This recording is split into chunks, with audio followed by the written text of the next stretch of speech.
Welcome to Political Paradigm. I am Terry Ikumi. My guest today is a lawyer, a philanthropist, and a businessman who has ventured into politics and is now the presidential candidate of the Social Democratic Party. He is Prince Adewole Adebayo. Welcome to Political Paradigm. It's a pleasure, Terry. Good to be here. It's good to find you on a day like this because I can imagine how it's been for you since you ventured into politics. So let me start by asking you what the journey has been for you so far. How would you assess the process so far with regard to your expectations? I mean, this is your first shot at politics, I believe, and this is the highest, you're shooting for the highest level. So of all the things that you've seen, is there anything that deters you or makes you question whether you should continue this race or not? Well, I've had a few regrets. One of the regrets is that I should have started earlier. I was wondering what I was waiting for,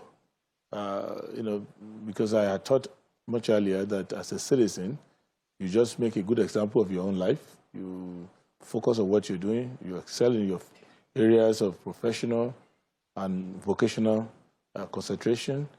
But I realize now that I should have come out much earlier because the rot is much more than you would imagine. The need is much more than you would imagine. The vacuum is too much. And the quality that is required is not sufficiently included yet. So my message, if anyone asks me, and I've told my children, I have a son who is 17 years old, and I tell him, you have just about 5 more years before you become serious with politics, and 10 more years at 27 before you make up your mind whether you want to be in public service or not. Because all the successes that I've made in my private life look to me like they pale into insignificance regarding how much good I would have done in public service if I had come maybe 10 years earlier. I would have been more useful to the public than I've been useful to myself. You think the right conversations are being held now and the awareness is high enough compared to previous elections? Not enough, but much better. But given the gravity of the situation at hand, we're not doing enough of knowing the issues. The previous elections were not facing existential threats, like people actually trying to kill us, to not make us function as a society, trying to kidnap our president, trying to declare various contrary sovereignties around the country. Poverty was not this debilitating, and our other vitals that will show whether we are a healthy society or not in terms of social, economic, political, even religious, and other aspects are not this dire. So we still look like we are not aware yet compared to how serious the matter is. Because when you know this, or I know this, when you have interrogation, people ask you questions, you see like, it's like someone who is supposed to be thinking of a heart bypass, but who is asking you cosmetic questions like whether you're having a good haircut or not.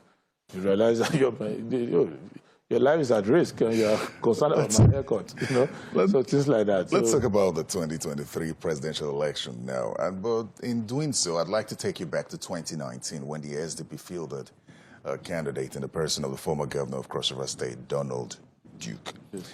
Now, at that election, he scored just over 34,000 votes. And there are concerns as to what lessons your party and indeed yourself as a new person in politics now and presidential candidate of your party learned from 2019 that will make your party perform better in 2023.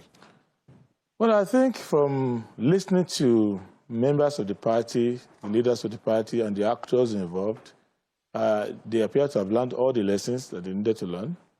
The major, because there are 3 lessons to learn.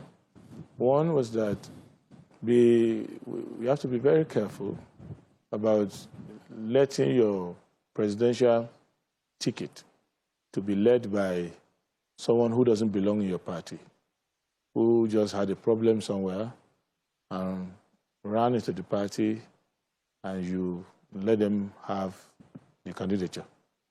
I know some other political parties are making the same mistake now, but SDP is not making that mistake. So we learned that lesson. Second lesson is that you should conduct your convention in a manner in which you don't end up with an internal fight.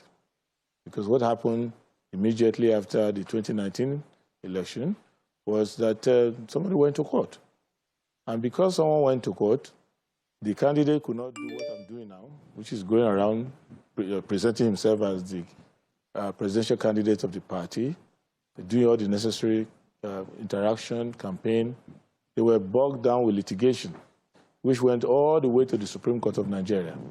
So then the third issue is that you should not demoralize your membership with such, because people who came and voted for the candidate at that time got extremely demoralized when another candidate went to court and the matter was dragging. So essentially the party was demobilized. Members of the political party, of our political party, lost hope that they will ever be able to campaign or be active. So many of them started making individual decisions. So that's why you see that even the candidate got less votes in all the 36 states than the number of our members in some large local governments. So that's what happened. So essentially, by scoring an own goal, if we were to use